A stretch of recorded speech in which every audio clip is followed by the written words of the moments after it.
Zamislite taj trenutak gdje vi dobijate na bukvalno papir sa nalazom gdje su snimci i bubrega i svega i gdje vi vidite posle 17 godina u organizmu 2 potpuno zdrava bubrega, 2, dakle, nedelimično isceljena bubrega, nedelimično povećanu funkciju bubrega, čemu smo mi sve te godine i težili, samo da malo popravimo funkciju bubrega i nije se dešavalo, nego išlo nizvodno, odnosno pogoršavalo se stanje.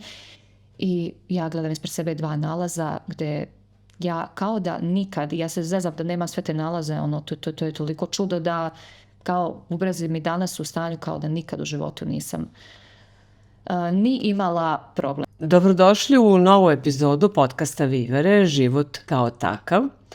Moja današnja gošća jeste Anđela Jović. Vidjet ćete zbog čega je posebno, zbog čega sam se odlučila da je pozovem u goste. Ali kao jedan mali intro, da vam kažem da neko ko ima tako malo godina, to znači negde oko 28, je prošao jedan vrlo dugačak i nestabilan put što se tiče njenog zdravlja, ali taj put na kraju je doveo do nečeg veoma lepog, nečeg zbog čega sam se odlučila da je danas pozovem. Dakle, Anđela Jović, današnja gošća. Anđela, zdravo i dobrodošla. Zdravo, draga duša, i hvala ti mnogo na pozivu. Rekla sam da za nekog ko ima tako malo godina, prošao si jedan vrlo težak put.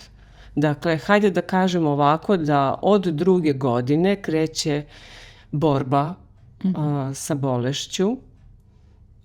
Kako bi ti to opisala? Dakle, kao iskušenje, da si od početka stavljena u neku vrstu iskušenja i pitanja kako i kuda dalje. Pa da, u principu ja sa nepune negde 2 godine u stvari dobijam urinarnu infekciju Escherichia coli. I ja se do nedavno nisam ni sećala tog perioda, nego su mi samo roditelji o tome pričali kako je sve to teklo, dok posle kroz neke svoje molitve nisam baš dobila jasne slike iz tog perioda, što isto je to neverovatno da baš sam se setila iako sam bila beba. Radi se o tome da zbog infekcije sam morala da primam terapije, da li nekoliko dana uzastopno, kako sam razumela. I desilo je se da cijela ta terapija koja je meni bila davana sve te dane, da je uzastopno i bila pogrešna. Tako da sama infekcija je počela već da šteti bubrege, tako su nam kasnije objasnili, ali i terapija je preko krvi, ako sam dobro razumela, počela da unosi štetne čestice koje su pretile da će da oštete ili bubrege na koje je već Escherichia prešla ili srce ili mozak. I posle nepunih 6 meseci, kako sam razumela, kad su krenuli jaki bolovi i kad su me ponovo odveli doktoru gdje su me iz Bjeljine, u stvari nisu me prebacili za Beograd za Tirševu jer u to vreme, ne znam kako je sad, nije bilo uputnica, nego imala sam sreću da jedan moj predivni ujak to sve iz Beograda onako organizuje, nađe doktore, pomogne roditeljima i tad u Tirševoj u stvari saznajem da su mi oba bubrega u potpunosti oštećena. Jeste na početku bila situacija da su funkcija bubrega je bila samo smanjena, dakle posle ta bolest uznapredovala, ali tad u toj 2. godini funkcija je bila smanjena za negde do 40%, a ostalo će da se dešava kasnije. Dakle, od tog momenta pa narednih 16 godina tvoj život je obeležen bolnicama, lekarima, pregledima i tako. Kako sad gledaš na taj period? Vrlo često volim da kažem da kad bi morala da vratim svoj život unazad i da sama izaberem svoj put, baš ništa ne bih promenila. Jer ono što je možda specifično za mene i što moram da spomenem jer se stvarno tiče mog života, jeste da nekako od djetinjstva jako sam osjećala duboku vezu sa Bogom. I još kao dete, to ne znam kao odakle, ali više sam ja tešila roditelje, što bi oni potvrdili, nego oni mene. I jako, mislim da sam i pre osnovne škole, kad sam već postala svesna, imala i bolove i šta mi se dešava, tešila sam ih rečima da je to meni dato od Boga. I ne mislim ja danas da mi bukvalno bolest dobijamo od Boga, ali da svako na nivou svoje duše ili svrhe po koju mi dolazimo, da mi stvarno imamo to nešto zbog čega smo tu. I znam da ne bih nikome poželjela ni bolest, ni loše zdravlje, ali nakon svega što sam ja nekako u duši na način na koji me Bog, da kažemo, klesao, danas stvarno ne bih ništa od tog iskustva promenila, iako nije bilo ni malo lako. Sve te godine. Dakle, moram da pitam, bila si jako mala, kako se to oslikavalo, to što kažeš, da si od najranijih dana osjećala neko prisustvo, odnosno, jel se može to reći kao neka vrsta zaštite, nekog ko te vodi? Ne znam kako bih sad to mogla da opišeš. Meni su snovi bili jako, jako značajni. Imala sam sreću da odrastam pored mame i tate sa mojom prabakom koja je, mislim, bila je neko koja je jako posvećena crkvi i generalno onako jedna hrišćanka koja je tako ponosna na to, ali onako baš iz onog biti, iz te ljubavi, pomodarstvo. Tako je. I imala sam tu sreću da njoj mogu da prepričavam svoje snove i zbog te potrebe da ih nekako da pričam o njima, naučila sam jako rano i da pišem, pa sam počela da vodim dnevnike, mislim pre nego što sam krenula u školu, imam i dan danas baš onako po godinama te dnevnike. I u tim snovima oni su onako malo, kad pričam ljudima to zvuči mistično, pa se ja trudim da više to i ne prepričavam, ali ono što mogu da kažem... Ne razumiju? Pa naravno kako ko. Neko razumije, neko ne razume, sve zavisi ko sluša, ali ja sam prestala da imam lično potrebu da pokušavam da to definišem šta se tu dešava. Ono što mogu da kažem jeste da sve vrijeme sam dobijala određene poruke koliko je sve u redu i možda si to predivno rekla, tu vrstu zaštite koja bi se oslikavala kroz tu rečenicu da je sve u redu i da se samo prepustim. I onda je glavno moje pitanje u molitvama bilo, ok, Bože, vodi me i nauči me kako da se prepustim. Tako da, ako pričamo o tom delu, tekao je tako, a sa druge strane, ti bolovi koje sam prolazila u tom periodu bili su mnogo će možda početkom srednje škole, dakle od moje 14. 15. godine, oni će da krenu da budu baš onako jaki, da taj život bude... Ja nisam tad ni razumela koliko bubrezi mogu da utiču i na nivo naše energije i na našu ishranu i na druge naše organe. Naravno, tad nisam imala svijest o tome i nažalost i roditelji koji su se jako trudili medicinski da mi pruže adekvatnu pomoć i prirodno što su umeli i znali, ipak nije niko razumeo u to vreme ni povezanost duše, ni uma, ni tela i trebalo mi je jako dugo vremena, odnosno srednja škola je bila ključna, gdje sam ja onako, mislim, Bog mi je bukvalno slao na put i knjige i ljude koji će na tako čudne načine da mi tako donesu neku informaciju gdje sam u stvari shvatila da je moja skoro pa anoreksičnost i manjak energije i to što... Ovo spominjem jer su doktori uvijek mi govorili nemoguće je da ti zbog bubrega, iako posle, kako sam bavim se holističkom medicinom, kako sam učila tu povezanost, shvatila sam da bubrezi kad ti trune organ u organizmu itekako boli. Absolutno. I ciste koje nisu bile te benigne nego ove druge itekako bole, itekako se osjećaju. Ja sam imala bukvalno napade od bolova, preznojavanje i skoro stanje gdje se parališem sedim u školskoj klupi i ne mogu uopšte da se pomerim, tako da je ta bolest obeležila i naravno i društvo i dane provedene u školi ali ono što je dobro u cijeloj toj priči jeste da je Bog slao neke druge ljude, obično nekako te starije duše i onda i dan danas nekako su moji prijatelji stariji, tako sam povezana s tim ljudima, uvijek sam se osjećala da me više razumeju i počela sam da jako rano tragam za sobom, za odgovorima, da pitam i da li kroz snove, da li kroz ljude, ali Bog uvijek nađe način da odgovori. Tih 16 godina koje su bile obeležene, dakle, pregledima, bolnicama, neverovatnim bolovima, kažeš mi da si dobijala stalno znake, glas, dakle, uverenje da će biti sve dobro. Da će biti sve dobro, po meni je to ultimativna rečenica. Ja isto to vrlo često sam umela sebi da kažem. Verujem da ti je to pomoglo da taj put prođeš lakše, ali u kojoj meri si ti nailazila na razumevanja, jer pazi, ti si bila u jednom vrlo teškom zdravstvenom stanju. I sada ova priča, kako ti kažem, ne uklapa se u ono kako mi doživljavamo stanja kroz koje prolazimo, je li tako? Tako je, da. Hvala ti na ovom pitanju. Nije bilo lako zato što sve to što sam ja i tad osjećala, prvenstveno nije bilo lako mojim roditeljima kad ja njima kažem da je to sve dobro i čak je bila situacija gdje se stanje toliko pogoršalo da zbog nekih drugih problema transplantacija u nekom momentu nije bila moguća. Dakle, dijaliza je jedino privremeno rješenje, a znamo da dijaliza u stvari nije rješenje i niko meni to nije htio da me plaši, ali smrt je bila nešto što je za mene može da bude svaki čas, jer toliko naglo ti organi otkazuju i štete drugi organe i osjećala sam ja vrlo često kao da mi se život gasi. U tim trenucima, da li je to zbog tog osjećaja ili duboke vere, ja kažem to je znanje kosmo. Kad znaš da si večan, kad znaš da je Božja volja negdje u dubini duše i tvoja volja. Ja sam čak i smrt prihvatala kao dobro Bože, hvala ti što sam se rodila.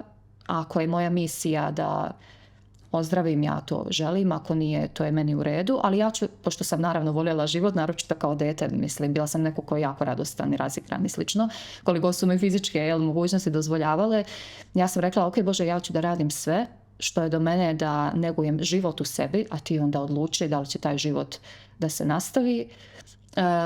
Ono što je mene jako motivisalo jeste što smo mi u okruženju imali jako puno ljudi sa dijagnozama, nekako susretala sam se stalno sa i u porodici, i u familiji, i prijateljima i uvijek me rastuživalo što vidim da ljudi se toliko oslanjaju samo na primjer na nalaz koji vide, na ono što im je lekar rekao. Ja jako medicinu poštujem, meni je mnogo pomogla, ali to nije sve i to nije jedini put i onda sam ja nekako iz te čežnje, ali ljudi čuda postoje, ali ljudi mi ne znamo na koji način nas razboljeva i naš um i naša osjećanja i mi možemo i pomoću toga da pomognemo sebi da budemo bolje i imala sam tu potrebu da im kažem da bez obzira kakvu su informaciju o svom zdravlju dobili, da to nije sve. I ako im je neko čak rekao da će umreti, da to ne mora da znači, da to nije razlog da oni odustanu od života danas.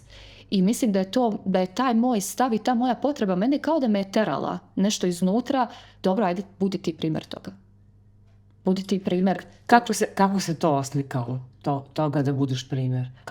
Tako što sam nekako na nivou dana, a onda dan po dan, na nivou života se stvarno trudila da negujem svoje zdravlje, pre svega mentalno, onda emotivno, duhovno i da stvarno živim tu zahvalnost, ljubav i to sve o čemu pričam, ali nikad nisam imala tu potrebu da prenesem poruku kao nas Bog voli samo ukoliko ja ozdravim. Ne, nas Bog voli svakako. Ja ne želim svoj život da provedem kao osoba koja je fokusirana samo na svoju bolest, samo na te organe koji ne funkcionišu, jer sve drugo u mom organizmu funkcioniše, iako baš možda i nije bilo tačno jer je to štetilo, ali nekako odlučila sam svesno da se fokusiram, ali imala sam snagu, moram priznat, da se fokusiram na ono što je dobro u ovom životu. I onda sam obično nailazila pitanje, ali kako ti to tako, pa kako ti to uspevaš, i to ono kad kažem da sam tešila ja druge. I pošto su bubrezi štetili i ne znam, već sam kao u pubertetu imala poremećen ciklus, pa ta anoreksičnost, pa krvna slika, železo, problemi sa želucem zbog raznih antibiotika, raznih terapija. Ono što je, možda čuda pre ovog za bubrege je što je nevjerovatno da što sam više bila u zahvalnosti, u molitvi, u tom predanju i miru, prvo mi se ciklus sredio, pa odjednom mi krvna slika kako treba. Mislim, čudni su putevi Božji na koji način mi je donosio, opet kažem, ljude, lekove na put što je mene ozdravljivalo, a na kraju, doći ćemo i do toga i bubrezi su.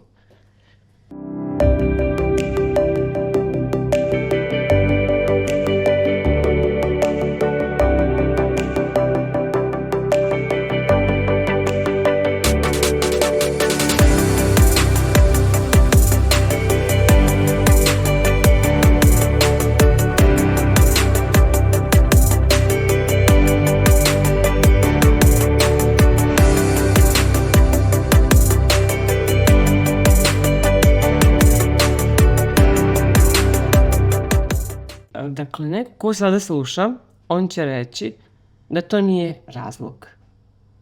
razlog tvog nekog ozdravljenja jeste to što si ti dugo bila pod medicinskom kontrolom. Dugo si uzimala terapiju, vodila računa o svom zdravlju uopšte i da je to razlog, a ne tvoja vera. Kako odgovaraš na takve Vrlo observacije? jednostavno, opet hvala ti na pitanju, primjerom, zato što ja se medicinski lečim od 2. godine do 19. godine svog života. I u procesu tih, eto, ja ne znam sad, malo sam zgodila, kao 16 godina nek bude. 17, ali dobro, nema veze. Da. 17 godina, stanje je sve bilo gore i gore. Meni u jednom trenutku te terapije jesu pomagale da se bubrezi ne štete dalje, pa da se krvna slika privremeno poboljša, pa da dobijem lekove zbog kojih ću malo bolje da jedem, pa ću malo više kilaže da imam, ali sve su to bila jako kratkoročna rješenja, nisu se liječili uzroci.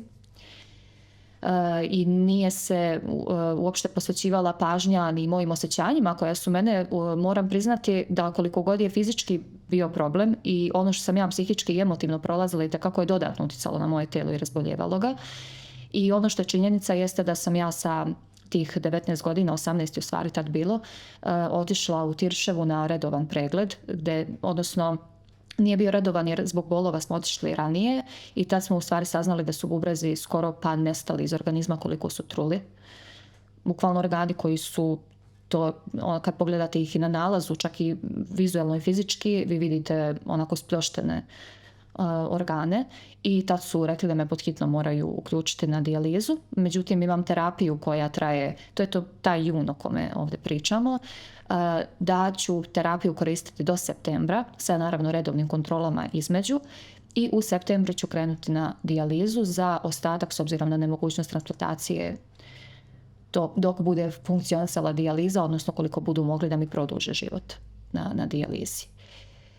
I ono što je ključno negdje bilo, iako je moj ceo život stao u veri, dakle, meni je to bitno da naglasim, zato što ljudi kad čuju, mi volimo te priče o čudima, ja prva, i jako verujem u to i pričam o tome, ali je mnogo važno da kažemo da jesu se meni od juna do septembra onako i u svesti mnogo toga, onako malo i taj bes je, neću više ovako, sad ću poslušati sebe pa umrem.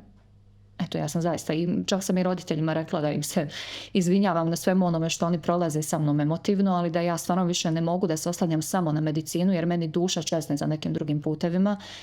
A nisam znala kojim, to moram da naglasim. I kad me mama pitala, pa dobro, sine, ali šta bi ti htjela? Ja kažem, ne znam, samo ću ovaj put toliko jasno tražiti od Boga da mi kaže ako mi je suđeno, da nekako to razumem. I poslušat ću šta god da mi dođe kao inspiracija ili njegov glas. I to je bilo, ta moja svesna odluka je bila nakon Tirševe, nakon što sam saznala za sve to. Vraćamo se naravno kući, tako potrešen sa svim što smo čuli.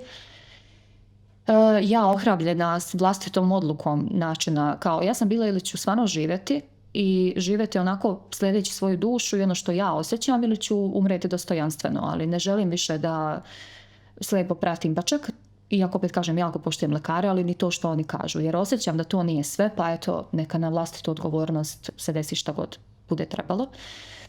I istu tu noć, to je zapravo ključno za mene, opet je san, nekako meni su snovi stvarno prekretnice u životu uvijek i dan danas, sanjala sam Isusa.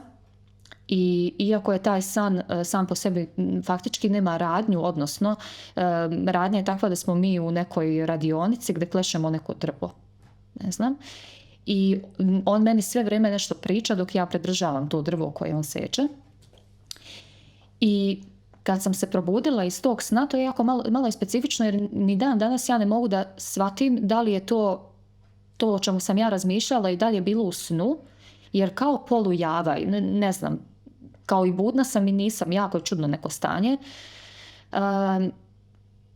To jutro ja sam samo znala, imala sam znanje, iako ne znam šta mi je pričao, da trebam otići u manastir.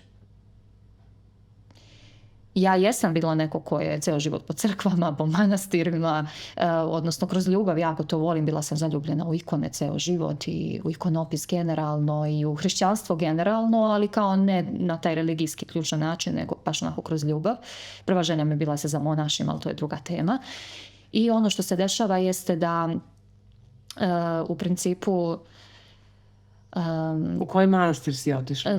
da sam ustala ujutro, rekla mami za san i mama me pita koji manastir i ja kažem ne znam, vidiš ne znam. I sad pošto je Ostrog nekako vezan za čuda, pitali su me da li je Ostrog i ja sam rekla nije.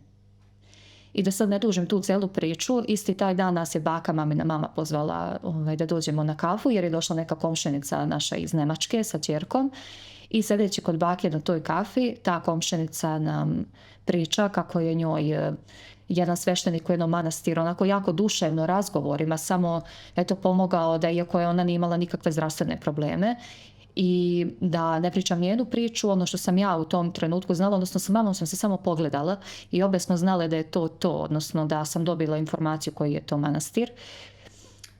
Otišla sam u taj manastir, to je bila sreda kad smo sedeli kod bake, u subotu smo bile u manastiru i ja tamo u principu ne dobijam nikakvu pomoć kako ljudi očekuju da sam ja dobila u smislu da sad tamo smo mi nešto ne znam šta radili, ne, ja sam odlazila na razgovore. I to naglašavam zato što sam i od sveštenika dobila pretnju, nemoj više da pričaš, a da ne kažeš sve, jer i on sam je na kraju rekao iscelila te vera tvoja, ja sam ti bio pomoćnik i glasnik i podrška, da on jeste se molio sa mnom za moje zdravlje, jeste mi pružio emotivnu i psihološku podršku i sve to itekako je uticalo, nego naš um je ponekad zatvoren da poveruje da molitva može da isceljuje, naročito organe i fizičke stvari, ali može, zaista može. Moj slučaj sa bubrezima nije jedini, posle je bilo i drugih. U taj manastir ja sam odlazila od juna do polovine septembra i ono što se u međuvremenu dešavalo i što su neka prva čuda jeste da po prvi put ja prestajem da povraćam nakon što jedem. Eto, to je neki prvi znak bio. Bolovi postoje, ali su svaki dan nekako sve manji i manji. I to jeste onaj deo čudniji jer nekako brzo se počelo dešavati da ja prestajem osjećati bolove, živim sa njima 17 godina, da počinjem da jedem, a ne mogu sve te godine. Neka radost, mislim radost je bila tu, ali radost u telu, radost koju ja mogu da izrazim, fizička snaga koju ja imam, volja, ponovo sam počela da planiram svoj život, da razmišljam o fakultetu, da razmišljam o svim drugim stvarima. I jako puno vremena sam provodila u manastiru. Odlazila sam lekarima, krvna slika je bila jako dobra, oni su bili već tu iznenađeni da i mojim kilogramima koji su odjednom tako od anoreksične devojčice do zezali su me pićeš sad kucka. Tako da dešavala su se stvarno čuda u ta 3-4 mjeseca. I ono što je na kraju ključno jeste da u septembru, nakon što mi odlazimo u Tiršavu na posljednje kontrole koje trebaju da se obave pre uključivanja na dijalizu, i to je sad nešto što ja ne mogu da objasnim, ali mama me vozila u Tiršavu i ja sam mami rekla ja ne znam kako, ali ja znam da sam ja zdrava. Prosto znam, ja to osjećam u telu. I mama onako, pošto vidi na svoje oči šta mi se dešava, kao dobro, ali kao čekamo te nalaze da vidimo, kao ipak te vodim da te uključe na dijalizu, a ja onako sva srećna. Odlazimo, radimo sve te nalaze, to je trajalo naravno ceo dan i doktorica, pošto je bila iznenađena onim što vidi na meni kad sam se fizički pojavila, je rekla ja ću ove nalaze da učitam već večeras, nećemo čekati sutra.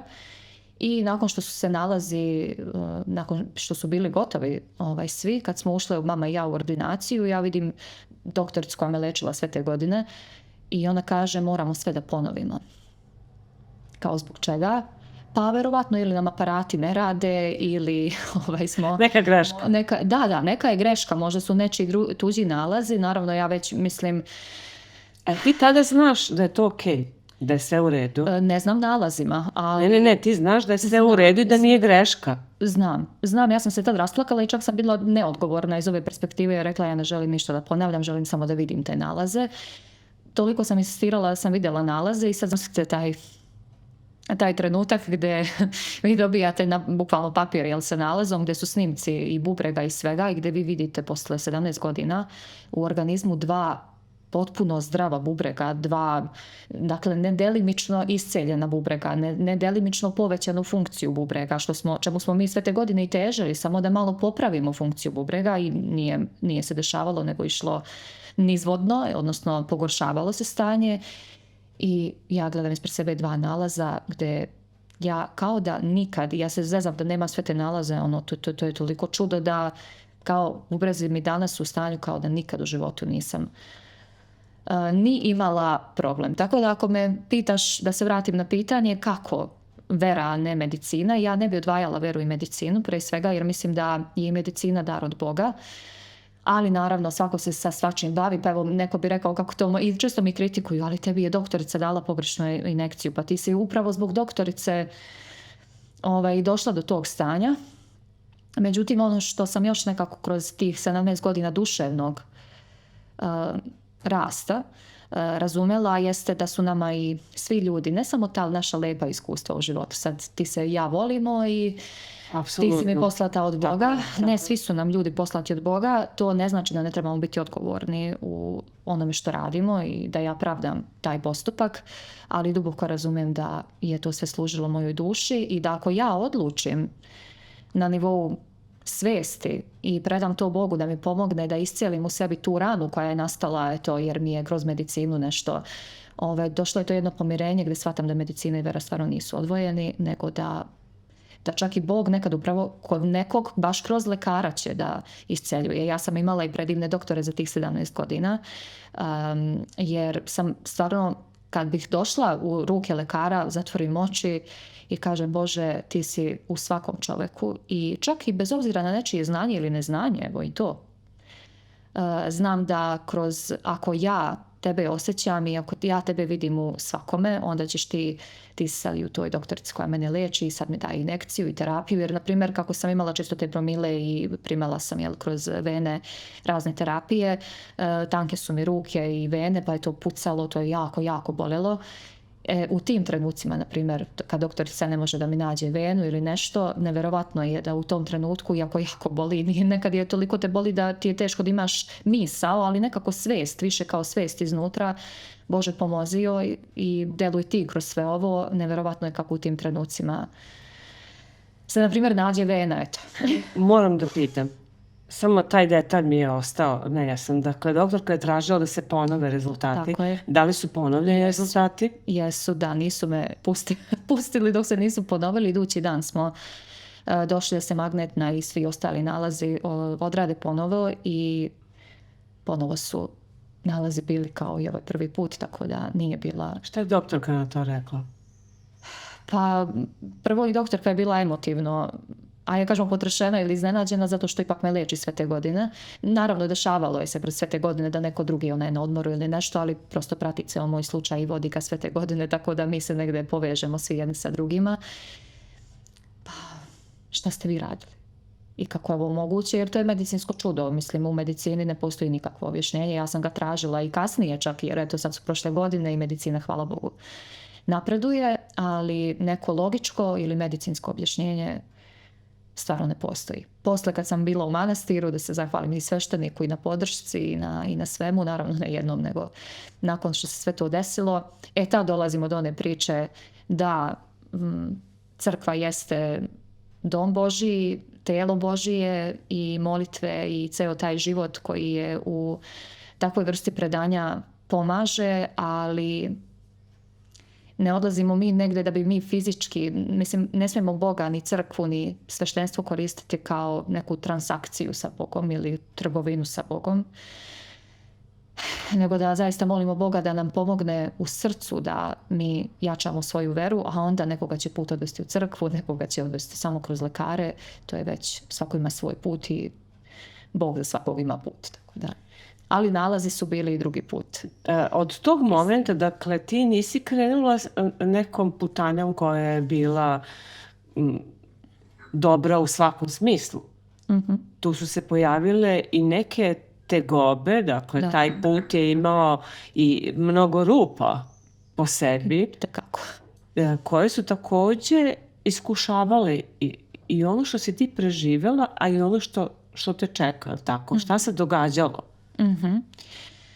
Misliš, ako sam te razumela na ta iskušenja?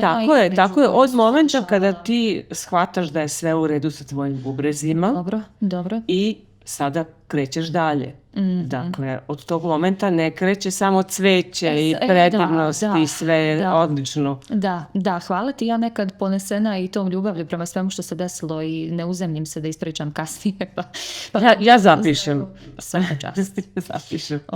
Htjela sam da kažem da, pa prvo od te sreće, ja sam onako sad kad sam izašla sa svim tim nalazima i zdravljem koje se samo pokazalo na nalazima, ja se sećam nekako od malena sam malo čudna, kako kažu, i onda ja od moje želje za monaštvo, pa posle, ne znam, te ogromne ljubavi prema ljudima, prema životu, prema, ne znam, ja kad pričam o Bogu ne mislim samo na Boga kao nešto gore, meni je Bog sve, baš svi mi smo tu, Bog je u svima nama.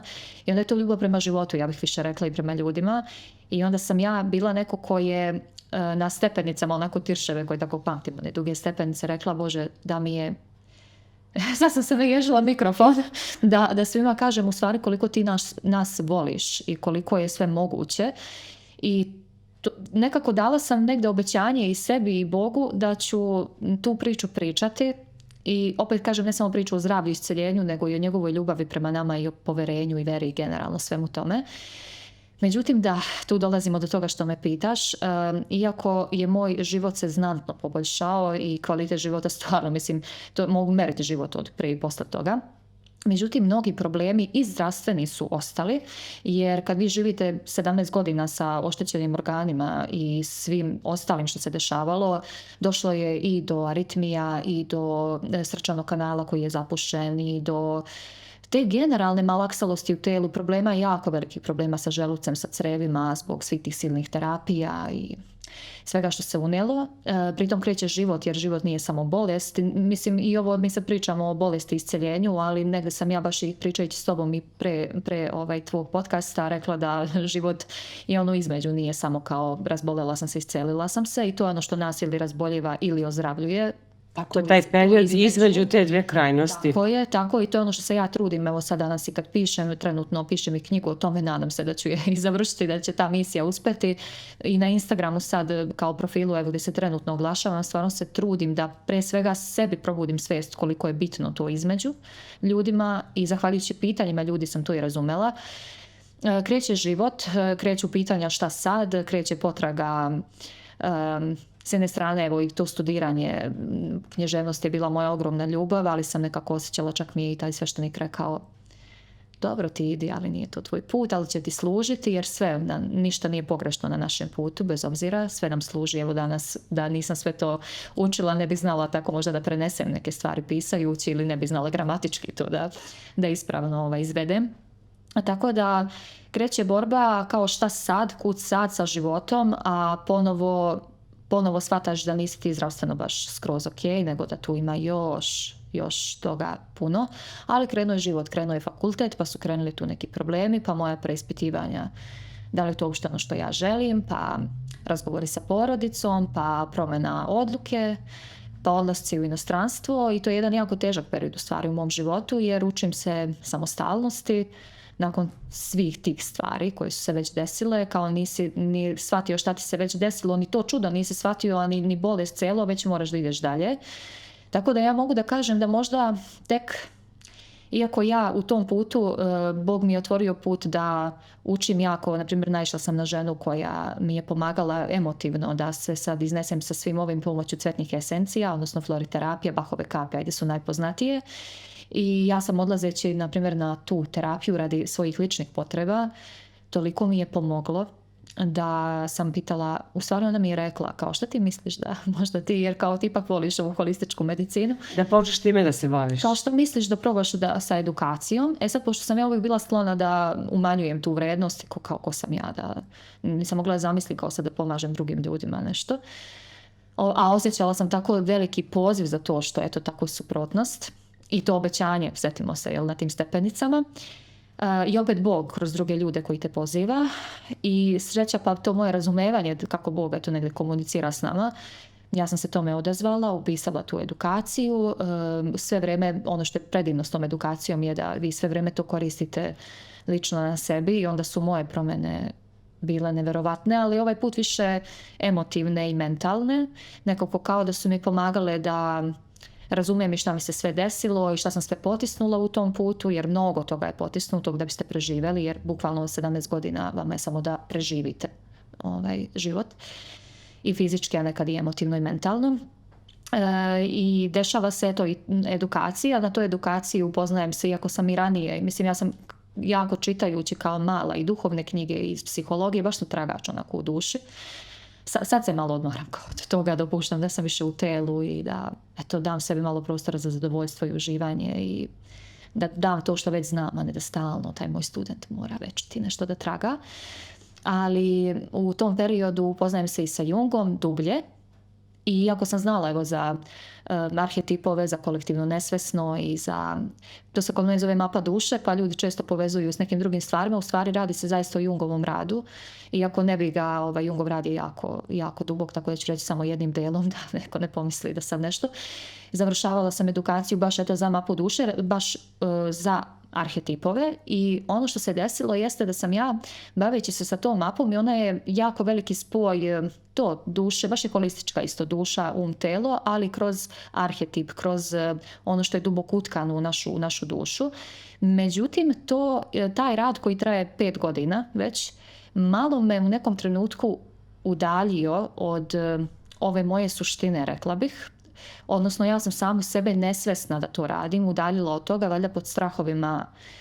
Imala sam sreću da se upoznam sa mnogim predivnim pričama, mnogim predivnim ljudima i nekako sam se osjećala kao šta ćeš sad i ti da, kao još jedna žena. Imam utisak da ljudi već kao prevrću očima i kao kome je sad potrebna još jedna priča i te stvari. Ali kako se, ajde sad da objasnimo ljudima. Dakle, mapa duše, tako mogu da te pronađu na Instagramu.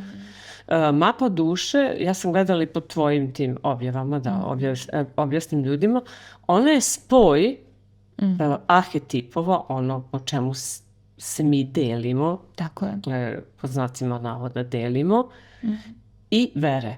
Tako je. Dakle, ti si to nekako obuhvatila, napravila si jednu sinergiju arhetipova i vere. Kako ti i na koji način pomažeš ljudima? Dakle, ajde da to ovako što jasnije objasnimo. Pa tih 5 godina nekako ta mapa se razvijala zajedno sa mnom, jer danas je ona autentična, ja više ni ne radim to po principu ajde kažeš neke strukture, tražila sam i dozvole za to i na kraju kao ok, to je nešto onda tvoje autentično i eto, dopustila sam sebi da to tako, jer sam razumjela da koliko je sve u ovom životu tako predivno povezano i naša tradicija, na primjer, i naše nasljedstvo i naša kultura i kolektivno nesvesno i naše lično nesvesno i svesno i duša i Bog u cijeloj toj priči. I kad sam shvatila spoj svega toga, ja sam u stvari napravila jednu mapu koja je, zato kažem sad, holistička, jer ono kako zapravo mapa konkretno može da pomogne ljudima jeste prije svega, najčešće mi ljudi kažu da mnogo bolje razumeju sebe, da je to onako nešto što im je najveći kvalitet. Međutim, postoji više vrsta analiza, pa ta napredna analiza je u stvari jako i praktična. To su, kad upoznam se s arhetipovima, ja to spojim sa tim gdje se i kroz hrišćanstvo možda taj arhetip provukao, kroz koje svece možda je baš taj primjer bio, koje molitve su u skladu sa tim, tako da baš je onako obuhvatna i vrlo često kažem da teško mi je prepričati što ona sve jeste. Najčešće i kad pričam i kad ljudi je urade i kad, iako to nije ona mapa, moram to baš da ga naglasim, jako široka, ima preko 100 strana i nije ono nešto što mi ostavimo u ladici, mi imamo konsultacije pre nje, nakon nje, tako da je jedan jako vođeni proces. Ali ono kako će se moj kasniji put menjati da, moram da spomenem da sam sve vrijeme se bavila i sa cvetnim esencijama, floriterapijom. Ono što se desilo jeste da u oktobru prošle godine 25. Da, 25. Eto, toliko je trebalo. Počela, prvo meni se život, moj, lično meni u životu, onako posljednjih godinu dana istubao. Ne znam, ja kažem, kao da je u jednoj godini stalo svih ovih 27. Desilo je se da sam imala neobjašnjivo je nikakve bolove, ništa tih dana i jednu večer sam legla najnormalnije da spavam kao i svake druge večere i dešava se da toliko imam neku vrstu napada u telu, nekih ogromnih bolova koji su toliko jaki da ja osjećam da gubim svijest i osoba koja je bila sa mnom, ovo ne znam, moli me da zove hitnu, što je jako čudno, jer u takvim trenucima kad se takve stvari dešavaju, vi ne molite nekoga ko... I dan danas pokušavamo da objasnimo jedno drugome šta se tu desilo. Ne pokušavate da zamolite osobu koja to prolazi da se zove hitna. Međutim, ja sam uspjela da, dok sam još uvijek u svijesti, da zamolim da se ne zove hitna. I bila sam poslušana. Danas vidim da je to čudno i ono što hoću da kažem jeste da u nekom momentu sam imala potpuni gubitak svijesti i osjećaj, u stvari vidjela sam svoje telo na krevetu i nisam više bila prisutna u telu i samo se sjećam tog osjećaja kako mi je, kao znam da odlazim i jako mi je žao u tom trenutku jer osjećam se kao da idem, a nisam ispunila svrhu ili neko obećanje koje sam dala Bogu. I jako je to teško prepričati jer to nisu riječi, nikakve riječi koje sam ja čula, nego neki jezik, rekla bih, koji ne mogu da prevedem ni na što mi poznajemo u životu. Ali bilo mi je jasno da imam to, ajde da kažem, to pitanje. Mogućnost, u stvari, bolje rečeno, da se vratim. I samo se sjećam radosti, ali opet ne ove neke, to je nekako toliko božanstveno da je teško prepričati i utelotvoriti, da mogu da se vratim uopšte i u tom trenutku te želje da tu misiju ispunjavam, sjećam se ogromne struje koja mi je prošla kroz telo, opet svijesti da sam u telu i mislim trebalo je jako puno tu veće celo zapravo da ja uopšte se osvijestim gdje sam, šta se dešava i tek iduće jutro sam se ja svega ovoga što tebi sad u stvari pričam setila.